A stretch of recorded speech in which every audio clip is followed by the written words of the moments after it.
very much for coming today. MANNAY will be taking the workshop, but before she does, I just want to do a couple of basic information. So the toilets, if you need to go, towards the front of the building where you registered. There's a female on the left-hand side and a male's on the right-hand side. There are refreshments here and water is on its way. If you wanted to go to the cafe, that's just through the double doors, and then you go to the right-hand side and you'll find it there.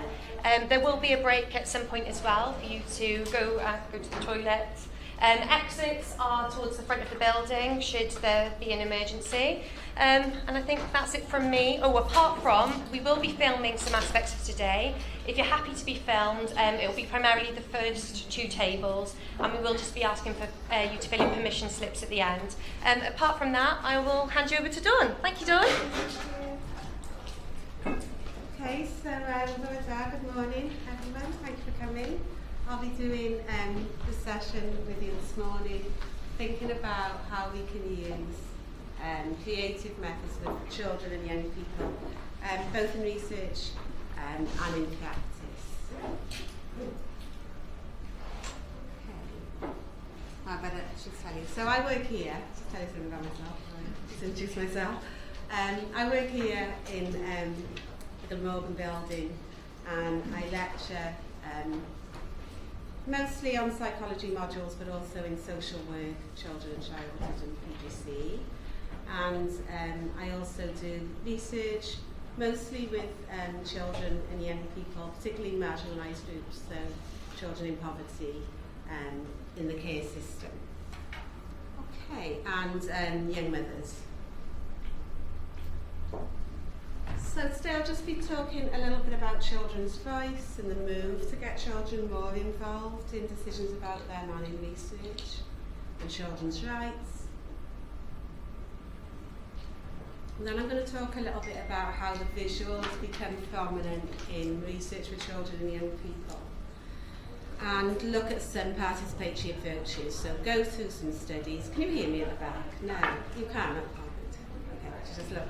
Puzzled, I'm really look puzzled, okay. She is loud. Yeah, so I'll go through some studies. So a lot of the first part of the day is going to be me talking, for ages, sorry. So I'm going to go through all this stuff, but then you're going to do some activities. If you're going to do any creative methods with children or young people or with adults, I think you should always try them on yourselves, because otherwise you don't know what you're asking people to do. So it's really good for you to try out some methods. So we're going to do a drawing activity, and then we are going to think a little bit about ethical practice, and then we're going to do a sandboxing activity. So that's what the toys are. You're going to have to share today, there's quite a lot of you. So we'll get to have a go at that later. Okay. So for a long time, children were presented as this sort of state of becoming, these sort of entities before adulthood that didn't really know things and didn't really understand the world. But placing and positioning children like this makes them powerless. So it takes away their voice. And it means that if you don't ask children, they can't impact on policy or practice. So what happens in a lot of research is that the adults get asked, so the social workers or the foster carers or the teachers, but children don't get asked. So if they do get asked, it might be in a survey form, so their views aren't always taken seriously. And if we want to invest in services and practices around children and they never get a voice in that, what you get then is a set of, rather than informed policy, you get ignorant policy. Because you only get the ideas of some stakeholders and not others.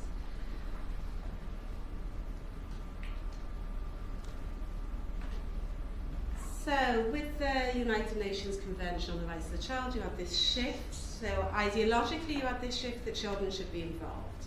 So most countries signed up and ratified the convention, and this idea that children will have a voice in decisions affecting them. So on paper, globally we've moved to this position. There's also a lot of work in the new sociology of childhood, which again was arguing that children do understand things, do have a view, do have important perspectives. But if you look at all the studies with children and young people, what you find is it's still weighted to the worlds of adults. So even after all this, there hasn't been that much movement. A lot of research still doesn't really centre children's voices. And even when it does, they're only involved in particular processes. So they're not often involved in the dissemination of research or the write-up of research, even though they might be asked questions. And when they're asked questions, those questions are designed by adults, not the children themselves. So participatory research is all about providing spaces for children and young people to have a voice. So it's about recognising those power relations and who's powerful and who isn't in relationships, and listening and understanding. Participatory methods more commonly used with marginalised groups and children. So those communities that traditionally have no voice in policy and practice. So the shift here is a shift from research with, not research on. So in old models, you would talk about research subjects that you go and research on and draw information out of them. In a participatory led project, you're doing research with the participants. So it means they're involved, they're not passive in the process. It's also trying to move away from this sort of Sun headline image of children and young people. So they sensationalise documentation of their lives to something which engenders a space for empathy and understanding young people, and being more in touch with their perspectives and their idea of reality and lived experience. So in practice, that often means working side by side, giving them the equipment. So if you're doing a study with photographs, instead of the practitioner or the researcher choosing what to photograph and when, you're handing back the camera. You're saying to the young people, what's important to you? What do you want to document? So you're handing that equipment over. There's lots and lots of different methods, including mapping and collage and Lego work and timelines and emotion stickers, and we'll be doing 2 of those things today. The problem with nearly all participatory work, including my own, is that you only see it in data production. You only see it in the middle. You really see it from design to data production to dissemination. So it's participatory when you're making the data, but in most projects, children hardly ever have a voice in the design. So there are some exceptions. So Cascade Voices, so Voices from Care have got a group who fed into a lot of the design process and research projects. But generally, because of the way funding is, it's the adults who decide what the research is going to look like before they've even asked young people to be part of it. So that's a real problem with research, because when we want to get money to do things, or we want to get plans in, we often have to plan them without children or young people. The other side that they get cut off at is dissemination. So you might make data with children and find out about their lives, but then when you write up the practice document or the research, or you put it into practice, again it's the adult that's often writing it up. So they won't be involved in that point, and it means that you're translating everything you've got without their input. So that's a major issue. So when we talk about participatory research and participatory practice, it's nearly always partial. It's partially participatory. There's very few studies when they're participatory from start to finish. So there's a tension to the extent that children and young people can be involved and are involved.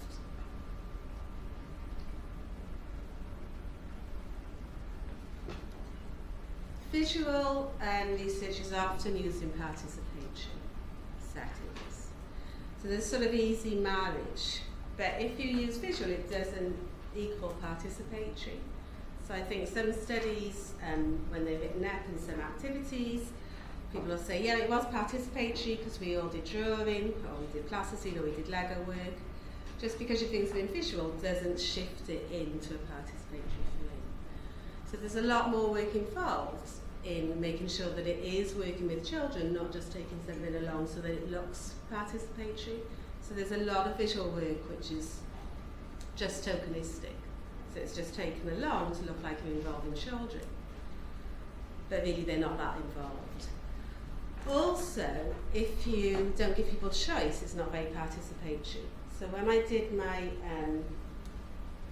PhD here in Cardiff Uni, so I came back as an adult, so I did my PhD in 2009. So when I did my PhD, I started using visual methods, and I really loved them, and I thought they worked really well, and I wanted everyone to do them. And I had a meeting with my supervisors, and they said, if you force people to do your participatory methods, they're not participatory anymore. So it's also about saying to people, I've got this Lego, I've got these drawings, I've got this thing. Do you want to do this, or would you rather just have a chat, or would you rather write me a story about it? So it's about giving people a bit of choice, not demanding they do your method. So, but they can be useful. Even if they're partially participatory, studies can be really useful and tell you different things that you might not have got in a conversation. So I'm going to show you a couple of studies to think about what are the benefits and what are the limitations.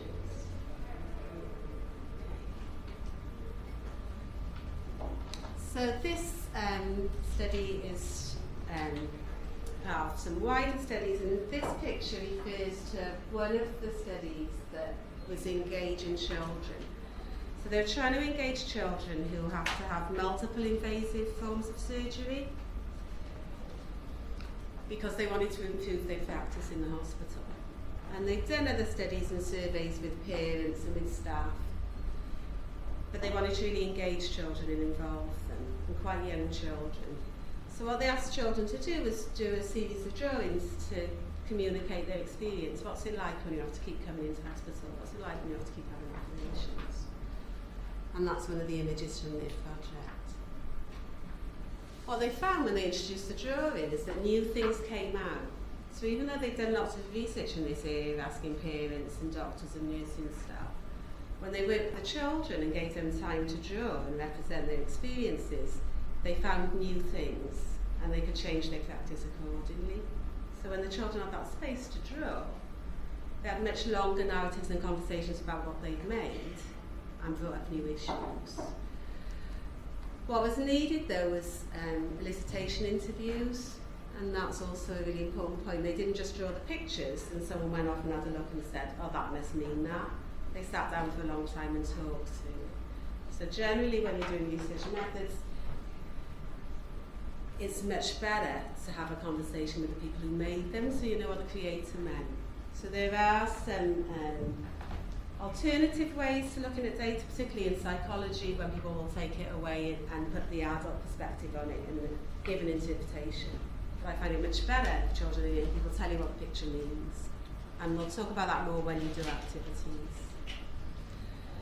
So it works really well in terms of these unexpected issues and change in practice, but some of the children, and particularly the older ones, thought it was childish. So a lot of people associate drawing with being in school and being a young child. So it worked for some people, but it didn't work for others. That's what I'm saying about choices. So older people might prefer to have a camera and do some photo elicitation or do something different. So it didn't work for everyone. In one of the other studies in that paper, not this one, they did work in they did international work in a marginalised area.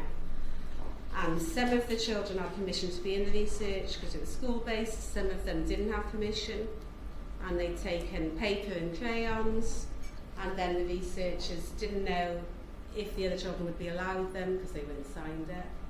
So it's also making sure you've got enough staff, and if children aren't signed up, they can still join in, but you don't use their data, so no one's left out. So it's always making sure you've got enough for everyone, and hopefully enough budget that they can keep things. Children like to keep things.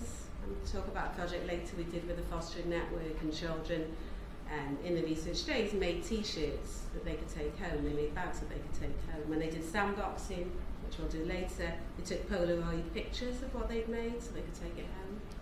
So it's important for people to be able to keep things.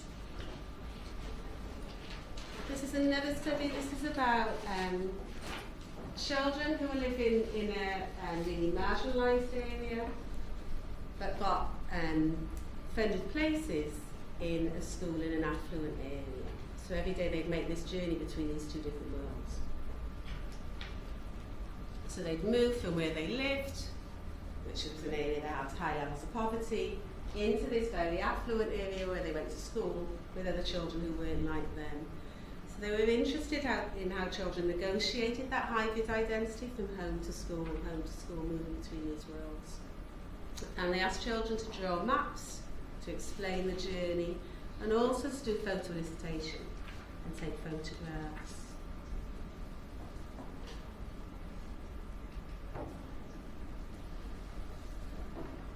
Again, they learned lots about those contradictory experiences and how it might be great to get a funded place, but what does that journey mean? How do other people look at you when you go to a school if you're from a different area? What does it mean if you haven't got the things that other people have got? What does it mean to be working class in a middle class space, and what does it mean to be different? And what does it mean to make that journey every day?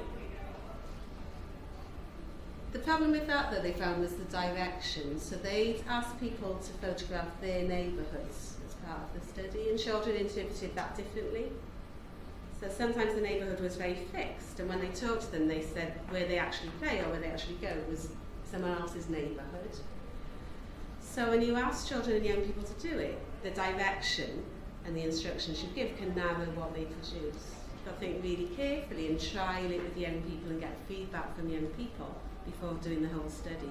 Otherwise, as in this study, you can miss things because they're just following the instructions. They said, they've told us to do this, this is what we're going to do. So that's another one. This is one of mine. This is when I did my PhD, actually, and I got told off for forcing people to do my fast sketching methods. This is collaging and mapping. So I did a lot of collaging and mapping with adults and with children and young people. So the pictures we've got here, one is from a collage of wider pictures, so a big collage with lots and lots of pictures. And this one is from a hand-drawn map. So I'd ask people to tell me about their lives inside and outside of their homes. I was working with mothers and daughters, again living in a marginalised area.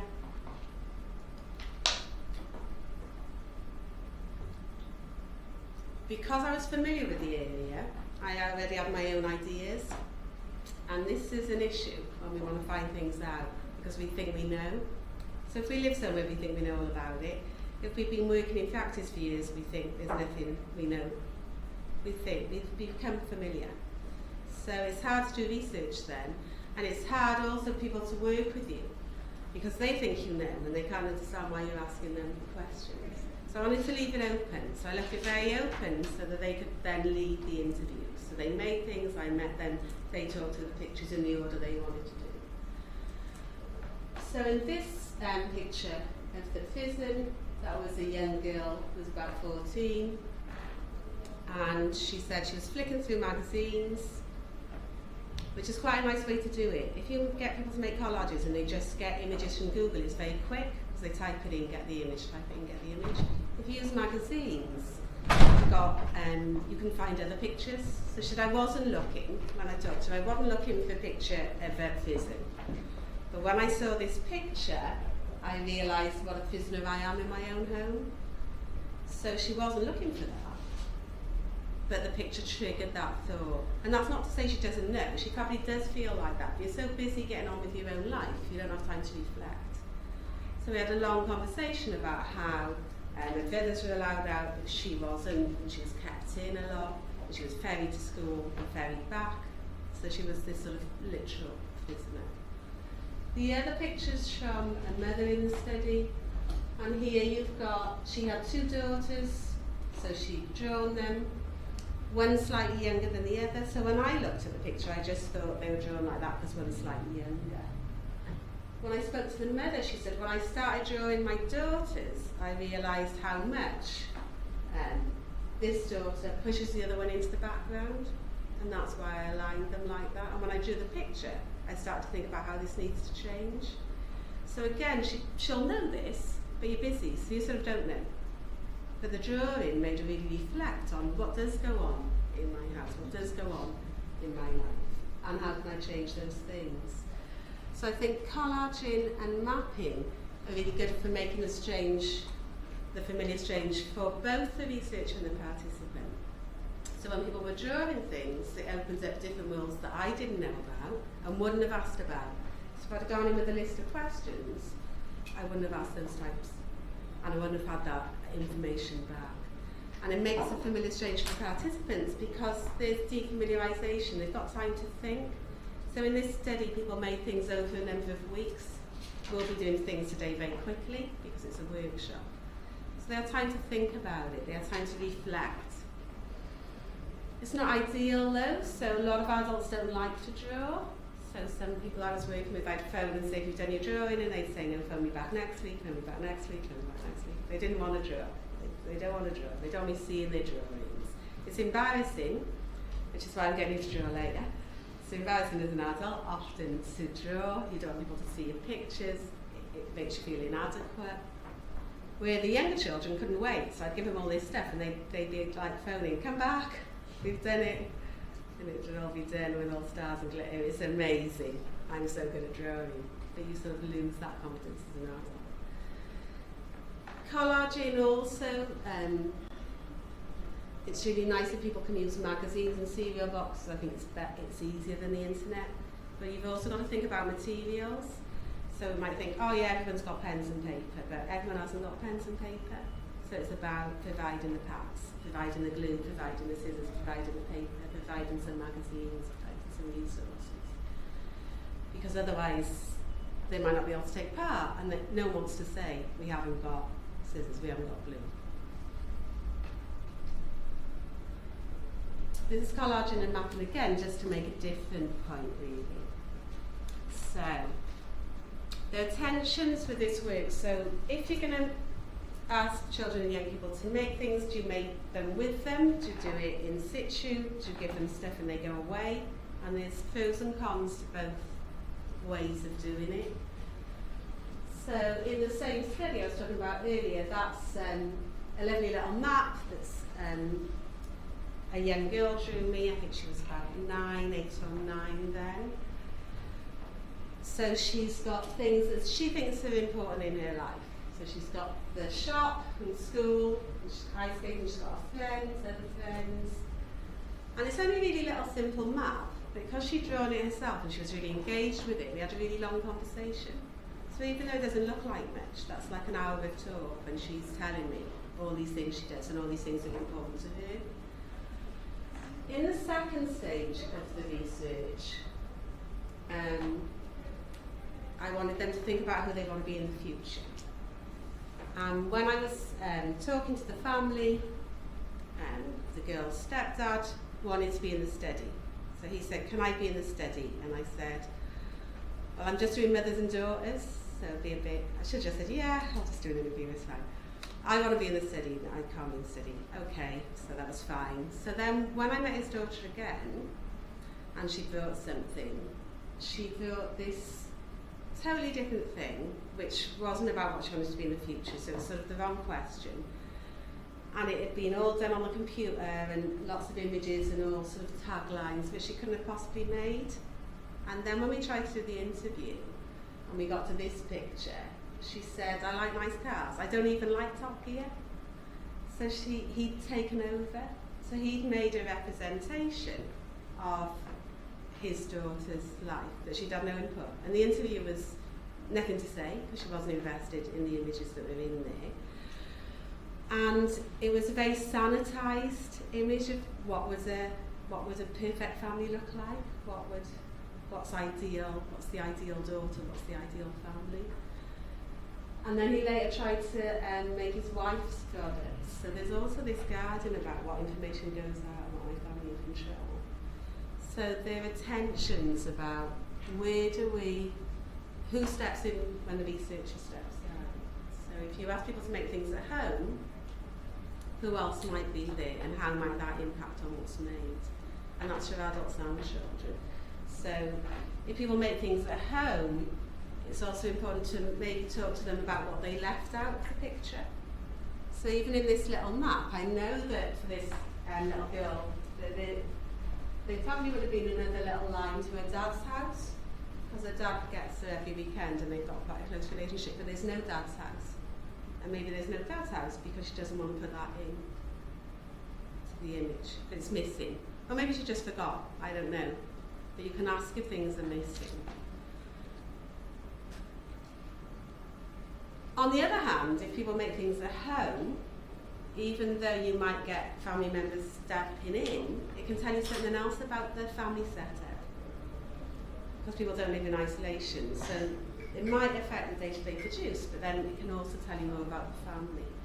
So I had a 15-year-old girl who was typing up a narrative on her computer as part of the research about her future and what she was going to do.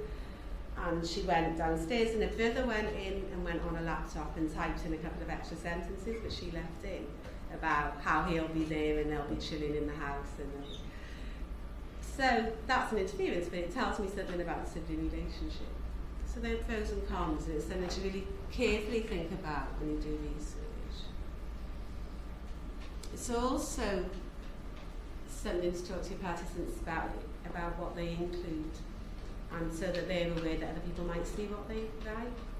Because if it's in the house for a while, they might put things in that they don't actually want other family members to see. So it's also important to warn people about those issues.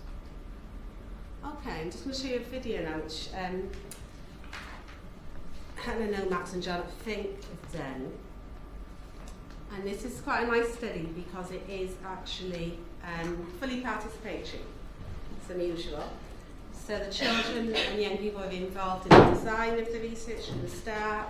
They filmed the film, they edited the film, they decided what went out. So this is part of their film. Just hopefully I'll play.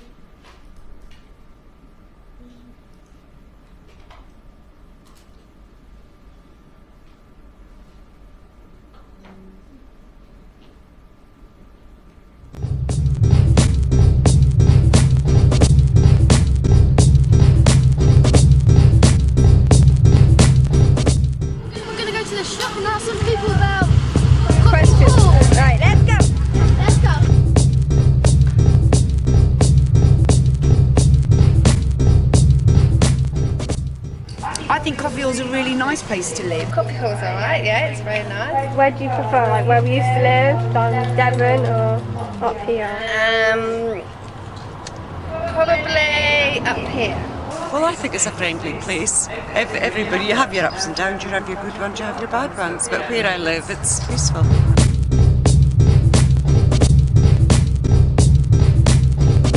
I moved to Essex to here in 2008, the day before Halloween.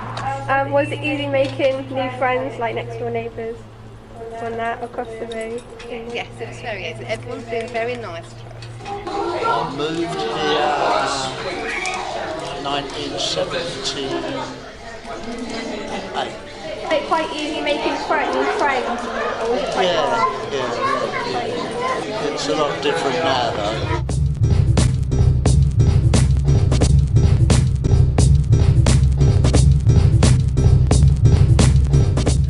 Oh, definitely the shopping centre. The park, some of my friends come around to play at the park with me. I like the park, nice park, and nice people in Coffee Hall.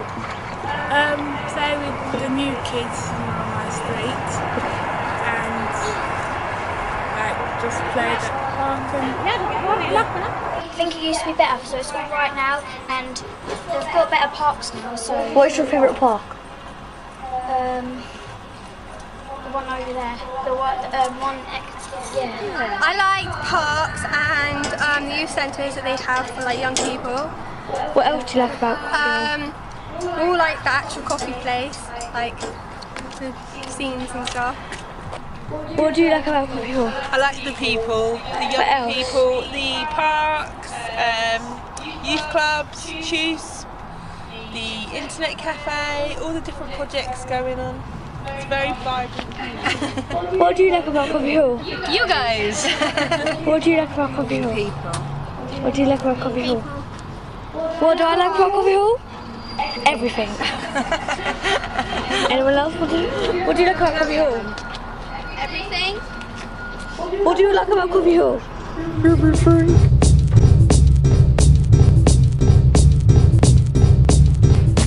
We were in Coffee Hall and we got told that we were painting the wall, and we got together and we started making designs. Amazing! Stand up. This is our true thing. Yes. What can we improve? Well, there's lots of things we can improve, isn't there?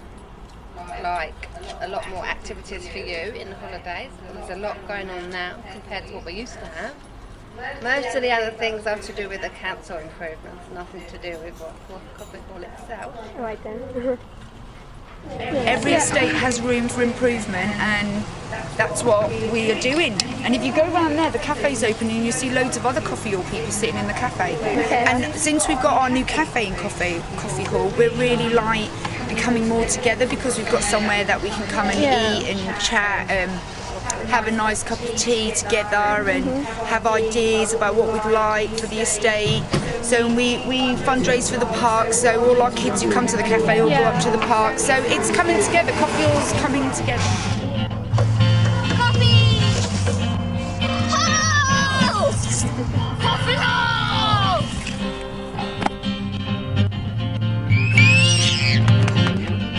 We love Coffee Hall!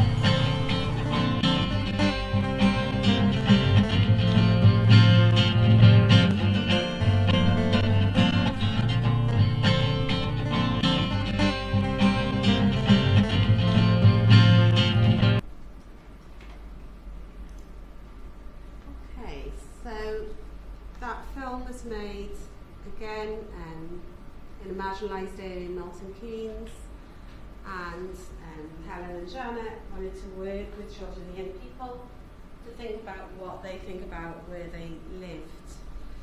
So it did give insights into the lives of the children and the lives of the adults. If you notice here, the camera is handed back, so the children controlling the cameras for the children.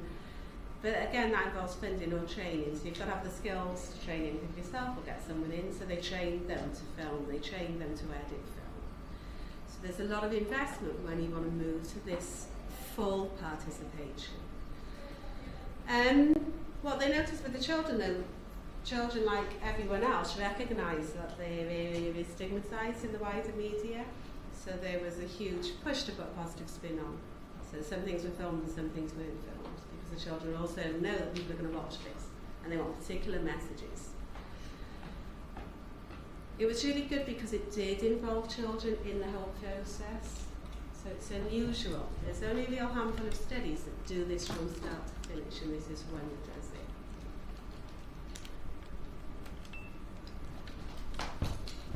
I'll talk about ethics later, so what you'll notice in this film is that all the children are seen, and there are ethical tensions between who should be seen and when and how things are used. We'll pick up on that later. What you had in this study is that it was the children's voice because they did all the editing and they chose what went out and what didn't go out. But then that impacted on the audiencing, because at the outset of the project, Janet and Helen wanted to make something that might change local policies and practice and funding. So they wanted a film to show to people like the council and show to decision makers to try and get more investment. But they didn't get the film to do that in a way, because they got the film the children wanted to make. So in one of the other films that they made, which they wanted to use with decision makers, one of the children had put their pet in, and then when they were editing, all the children wanted their pets in. So instead of having a sort of short, punchy film that was sort of saying you need to invest in this area, you had a whole section of this is our pets. But if you're going to say to the children it's your film and you edit and you choose the final output, how do you then say, oh no, we can't have all these cats? So there are tensions, and these are why you can see there were these tensions with involving people in design and involving people in dissemination when there's a fixed idea of what you want to achieve. So Helen and John reflecting on this said, you know, it was a really enjoyable project, the children got a lot out of it and learned a lot. They did find out and get insights into their lives, but they didn't make the films that they'd intended to make to get the impacts they wanted. Okay, this is another study by Geraldine BRADY and Geraldine Brown. We've done lots and lots of work with young mothers. So again, young mothers are hugely marginalised and stigmatised every time that there's an economic crisis or something's not going well. They're used as a sort of smoke screen and vilified as what's wrong with Wales and more globally and internationally. So they worked with young mothers to try and challenge that discourse. So Anne-Marie's here saying, you know, she's 19 and she's got a 5-year-old and she had to leave school, but she went back and did a GCSE, she went back and did her A-levels, now she's married, she's got a good life. She's given a different discourse to young mums. So the project was really successful, and they did see changes in policy and practice in that area. So lots of young mums were involved, and the posters were effective and the stories were effective, and there were changes from it. So it was a really good project in that way. But later, after doing the project, Geraldine and Geraldine started to think about the impacts for the young mums involved. So it did really question those stereotypes about young mums, and it did give a different narrative, and it did create this space where young mums could say, there's, you know, young mum isn't necessarily a bad thing. But as well as that, so it did do that, it did encourage participation, it was designed by the young people involved, did influence changes. But what they didn't think about so much at the time was this idea of time immemorial. So you can see I've got that on my slide because I can still get that off the internet. And I can use it again. And anyone can use it again. And Anne-Marie might have been quite happy when she was 19 to be the face of being the young mum, but when she's the young nan and everyone knows that's still her, or she goes for a job, it means everyone knows that story. It can't be taken down. So when she puts something online from a project, it can be used again, not just by you, but by anyone. And I could use that picture if I wanted to and cut it out and tell a totally different story about Anne-Marie, about how we should get rid of young mums and there shouldn't be any young mums. So it can be used again in different ways. So when you put that image up, you can't take it back, it's there forever. And it can be cropped and chopped and tweeted and used in lots of different ways that you didn't intend at the beginning. So if you're using film or photograph, you've always got those tensions. And it depends very much about the topic that you're working with. Okay. So what you can do is have a bricolage approach where you use different things. You think about, you know, what will people want to do? Give them a choice. Lots of my PhD students now have got like whole bags of whole different things. So they'll turn up and they've got like loads of different equipment, loads of different approaches, and people can choose exactly what they want to do. So if you have a suite of methods, you've always got that flexibility and choice. And if it's participatory, that's what you really want. You want some flexibility and some choice. So you can use drawing or collage or photograph or film, but you might just go back to a more traditional style when you just talk to people. So it just depends on people's preferences. Okay, I'm still going to be talking, so I'm just going to do a case study, and then we're going to have a break after that. Okay, so I'm just going to give you a case study of how we've used these approaches more recently. Well, this is 2015, but this has sort of been going on, so I've been involved in this sort of work ever since. So this is a project funded by the Welsh Government that we did in partnership with the Fostering Network and Voices from PA and Spice, and we did some extension work later. So we were really fortunate with this project because the Welsh Government was keen to find out what young people and children wanted to change and keen to get their voices, and also quite open on the methods. So they didn't say, we want someone to do this research, but you must do a survey. They were sort of, we want people to do this research and you just carry on and do anything. So that was quite nice. We had quite a lot of freedom in that project. So in the project we also did reviews of statistics and reviews of the literature and a systematic review of interventions, which I won't go into here. I've left some stuff on the table, so there's some papers on different studies. Except to say, when we did do the lit review, it was really depressing because you get these pervasive inequalities that children and young people in care face, and we got exactly the same information in our studies, so we didn't find anything novel. We found that the problems were pervasive. And when the systematic review was done, we couldn't tell you that any intervention worked, because the trouble with interventions is that often they only get a little bit of funding, and they might work really well, but they don't get enough funding for us to know if they worked or not. So, and often funders want something shiny and new, so they'll fund a project which is doing well in an intervention, and then that stops, and they're like, what are you going to do next? And you're like, well, that was sort of working, so we could just keep it that. So out of all the interventions we looked at, we couldn't tell you that one worked because of this issue. The other part of the study, which I'm going to talk about, involved creative methods and interviews and peer-led focus groups. So we worked with 67 children and young people in different ways in the project. So with younger children, we worked with a fostering network, and we did whole activity days. So instead of just dropping in and saying, oh, can you just do this and I'll ask you some questions, we did these whole days. And the whole days had things like clay making, t-shirt making, bag making, art, sports, wall climbing. So there were lots of activities, and young people could come and just do the activities, or come and do the activities and the research. And if they wanted to do the research, they could peg their names on a washing line, and if they didn't, they just came. What was really good about those days, but also quite sad, was that children wanted to come back, young people, which speaks about the lack of provision for children in care to be with other children in care. So they did the day and say, can we come to another day? And some children did come to another day, but the project doesn't go on forever, so then there are no more days. Within those days, children could either make a sandbox if they wanted to, so some made sandboxes about what they want for the future, or about their everyday experiences in school. We also did these simple emotion sticker activities. Emotion stickers are quite nice to use for drawings and maps, because when you do it, work with children and young people, you don't want to keep saying, and how did that make you feel, and how did that make you feel? If you've got emotion stickers, it's quite clear whether they want to tell you about why they felt, how they felt or not, so they're there for you.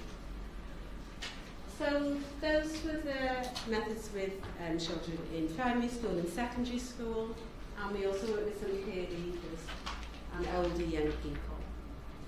Where we worked with older young people, we trained some care leavers to be peer researchers. So they came in and had 2 days training in research methods, where we talked about ethics and interview style and working with people and data generation, so that they could then lead the focus groups themselves. So we were there if they needed us, but they led the focus groups.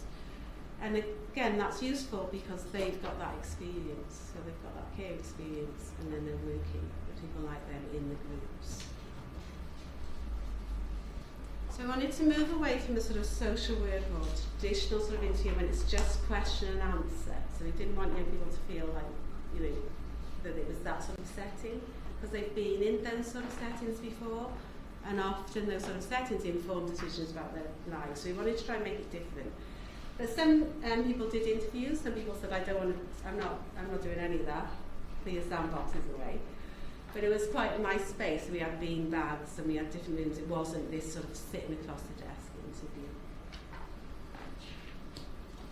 We also used them because, so that's Helen and Max again, about empowering young people to lead the conversation. So if you've got sandboxing, which we'll do later, then people choose where to start, so they'll pick the thing up. So you won't be leading the questions, they'll be leading what they want to talk about. What we also did, you'll see there's 2 boxes there. Young people made a box about who they wanted to be in the future, in their future lives, and the researcher made it. So the young person could ask the researcher. So they would ask you all about your life. and they were quite intensive. So I did one with a young person and put something in, and they were like, "You didn't tell us about that." And I was like, "Okay, I'll tell you about that." So they sort of they weren't worried about asking questions. So it became more collaborative, it became more Portable, conversation. Yeah, please.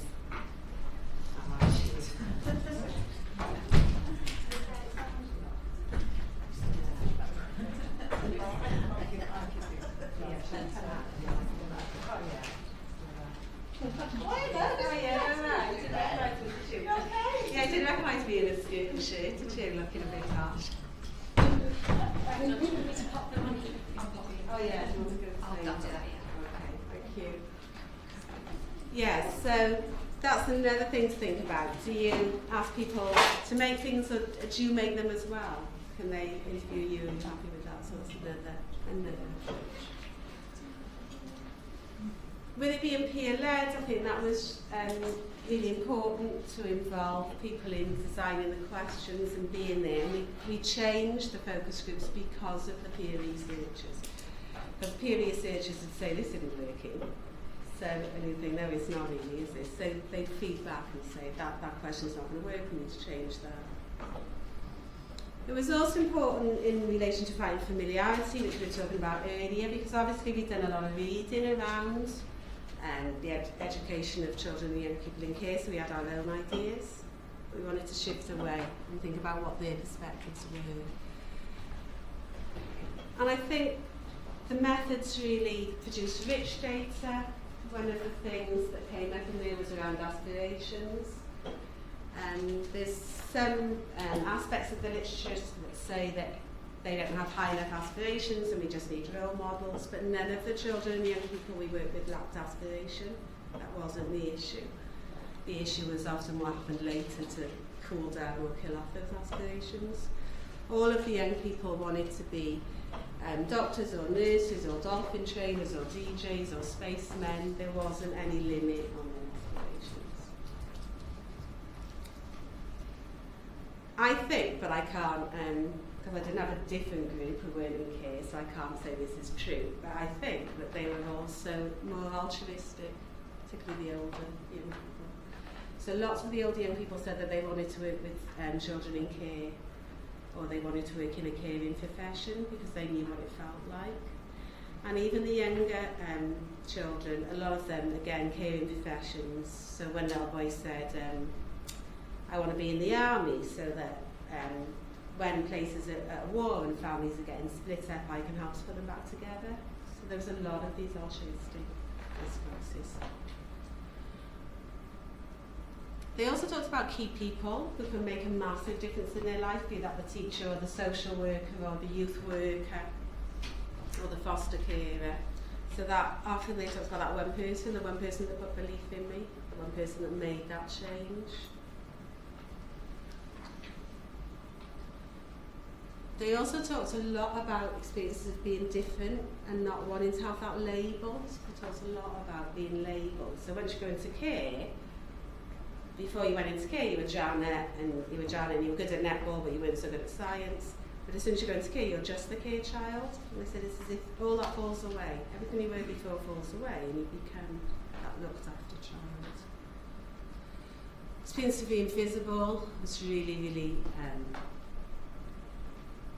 one of the key things that children and young people talked about. So meetings.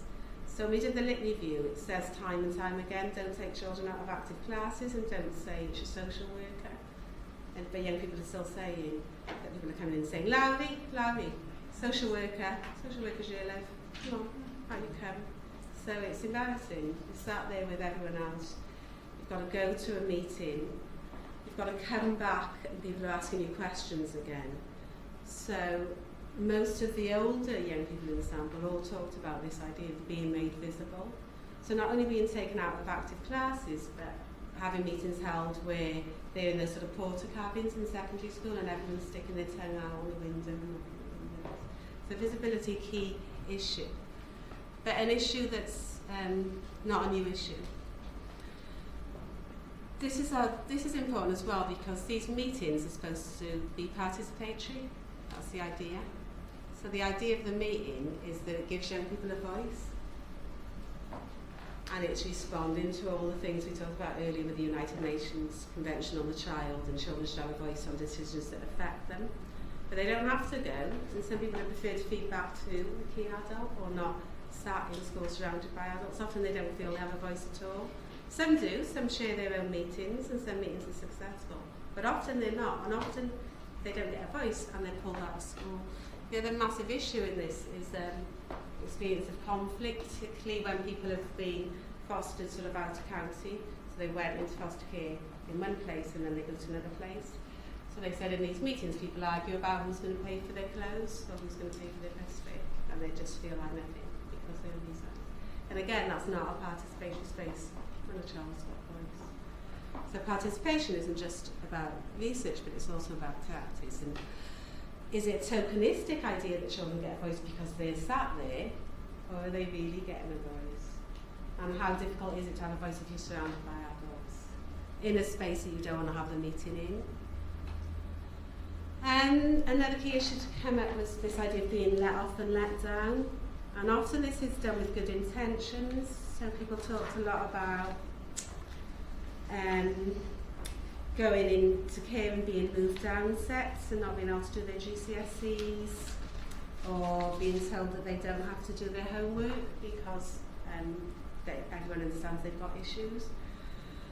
Sometimes people can't do their homework, and sometimes people have got issues, but a lot of people moving into care, especially as adolescents, said it was much better. It was a much more conducive space to learning. Before I went into care, it was very difficult because my life was very chaotic. When I went into care, I had regular meals, on my uniform. I was in a better space to learn. I didn't need to be moved down the steps. Older young people also reflected. If someone's going to say you don't have to do your homework, you're like, yeah, check me, no homework. But reflecting back, they sort of just gave me that bit of a push. You're gonna not. If someone said to me in work, now you don't have to do any work, I'd be like, yeah, hey, why would you? So they said teachers that pushed them and said, come on, we know this has happened, but you need to get back into lessons. Come on, we know this has happened, but come on, homework like everyone else. Were the ones that they really valued. Okay, so when we came to the end of this, which is another way to think about visual methods, so not just visual methods as for making data, but visual methods for the end of projects, how to get the messages out. We saw John and Helen's film. There are different ways. We knew that reports and books and journal articles don't work because we read loads of them saying the same things we found, and they're still happening. So people are doing all this research saying, please don't take people out of active classes and saying that they're going to be a social worker, and then we find young people saying exactly the same things. So everyone's doing this work, everyone's writing all their reports. We did like a 200-page report for Welsh Government. No one's reading them. I don't want to read it. I didn't want to proofread it when we wrote it. I don't want to read it again. It's like it's massive. So who's reading it? We were lucky because it informed policy. So what we found went into Welsh Government policy. But again, if you're a busy teacher, social worker, foster carer, are you going to sit down and read policy documents? Academic conferences, you're just talking to other academics, and you'll go, oh, that was good. Let's run on. So how much impact is all this stuff having that we do all the time? Not a lot, often. It's a waste of work. So it's really important to do something, because all the young people we work with said, especially the older ones, said, what are you going to do about it? We've seen people like you before, nothing's changed. You're here to get your information. Who benefits? What are you going to do? So we have to think about issues of visibility, because obviously no one could be seen or heard because of confidentiality. But we wanted to do something different. We wanted to do something different from things that don't work. So we tried lots of different things. So we made short films, made 5 short films, 4 music videos. So we did rap music and softer music and music videos. Posters. So these posters here, this one's about aspirations, about people having high aspirations but being shamed down. This one's about being labelled. Done lots and lots of practitioner workshops across Wales, and we're still doing those now. I'm doing them in England as well. So we made this range of materials, some with artists and filmmakers. We got young people's input into some things. One of the films we made, The Messages to School, we made the film because young people told us that they didn't want this thing just to be on a piece of paper. They said, we just don't want it to be, pieces of paper don't work, so we made a film. It wasn't in our budget, because our budget was to do something else, but then I had to explain that we had to shift it to filmmaking. I'll show you, these are all on the Exchange website, so if you've been on the Exchange website you might have seen this. There's a section called Care and Education, which has got all our stuff, but also blogs and materials. So if you do work in with children and young people or care experience and you want to write a blog or give us any materials, that would be lovely. So always looking for new stuff. That's not what it is going to do. Okay, so, oh no, where's it going? Oh no, that is it. Oh, this is the Cascade page, isn't it? I think I've got the wrong link in the slides. Care and Education on the Exchange. Yeah, so Exchange Wales. I'll change that for you then, Larry, before. Brilliant, thank you. No, not Exchange Rate. So, Exchange Wales. Oh, there we go. Care and Education. Yeah. So I'll just show you some little clips. We are going to finish in a minute if the diary goes this way. Okay,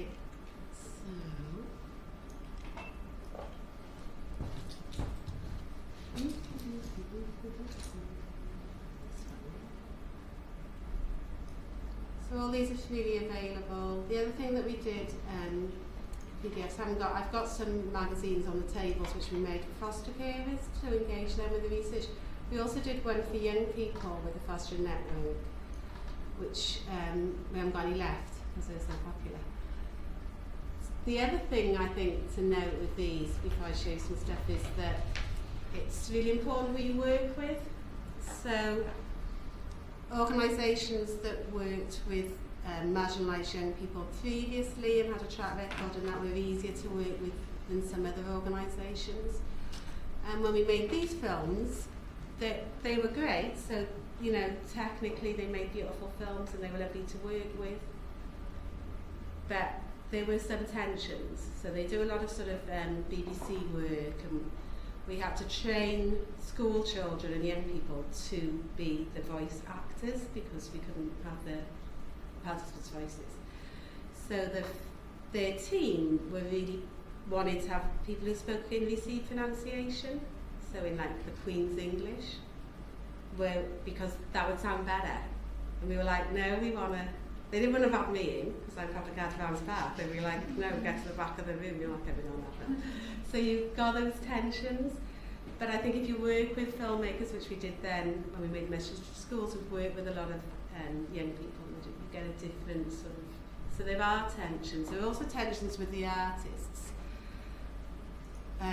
So with these posters, so this one and this one I really like. This one I like less. I liked it even less before. So we're trying to engage with social workers and not alienate them, because they're working with some data when people have been negative. So young people were negative about social workers, but they were also very positive in other accounts.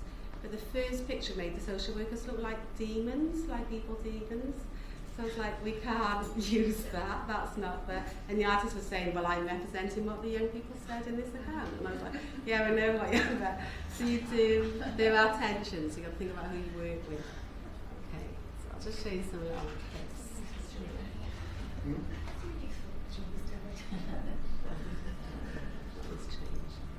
So these were quite nice because we could use the sandbox figures, so you could get an idea of their metaphors, even though you couldn't.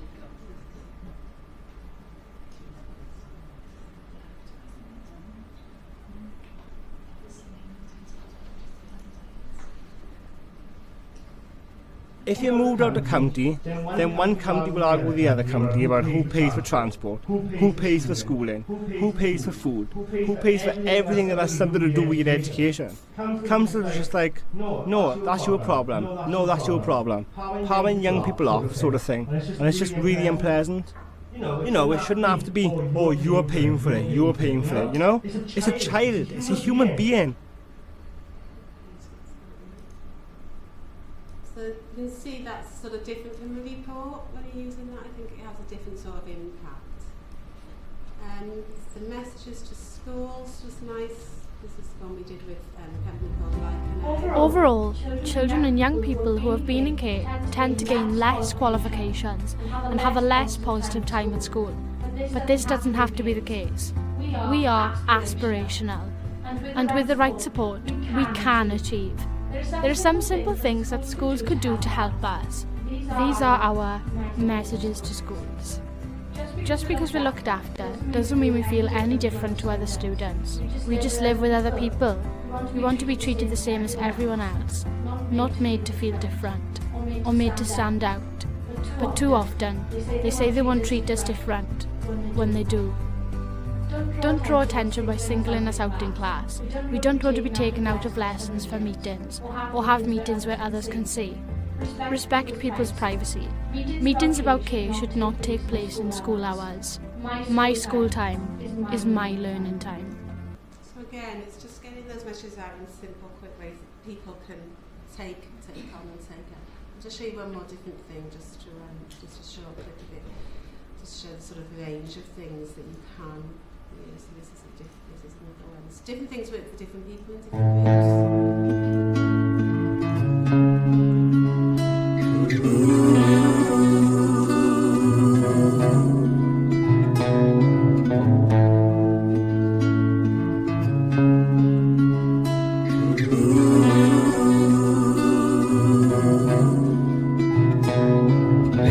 Take a minute to just listen to my thoughts. I would've opened up in court, but they just read from the report. See, I'm just a kid, and I'm hurting inside. The perception through your eyes tells you I'm a troubled child. Subject to your pity, it's a pity that you're blind. Neglect the rose in the garden and it's on to grow wild. See, we're feeling powerless in our situation. They focus on behavior, sacrifice our education. Now I'm made to feel friend in school. I'm outcasted and I'm lonely, so I'm breaking the rules. I'm alienated, it's ironic how I feel so isolated. Because every day I feel so suffocated, and it gets me agitated. Everything's so complicated, and I'm devastated that the bigger picture's pixelated. I'm just frustrated that I feel so separated. Confidence obliterated, I need to be liberated. And I'm sick of just being a case. I'm moving place to place, a brief face to face. If I erase the taste of the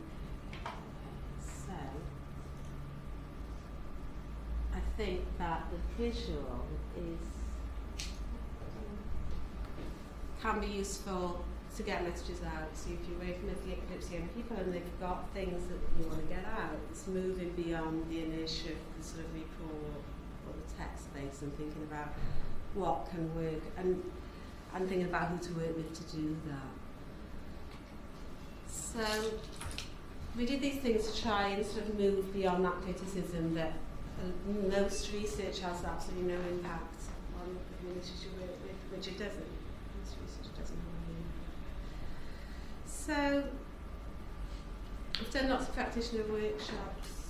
We've had some really positive outcomes from people we worked with, a group that often take, in youth offending, that often take children out of active classes because that's what they've always done. And when they, we have a live performance from that rap singer, and after that they said we didn't even think about it because it's just been good. We've done that for 40 years. That's what we do. We go out. We want to take them then. They're in the class. We get them out. So sometimes it's it's not sort of some sort of deliberate malice. It's just entrenched practices. But from this, they went back and changed their practices. So I think this, if you want to change things on the ground, there's lots of things that can be done, but I think it's also really important that when you work with children and young people, they're aware that they might not have any changes in their own lives, and there might not be any changes altogether. So I think we can raise expectations that there'll be change. Okay. So if we have about 10 minutes and we come back at 5 to, is that okay?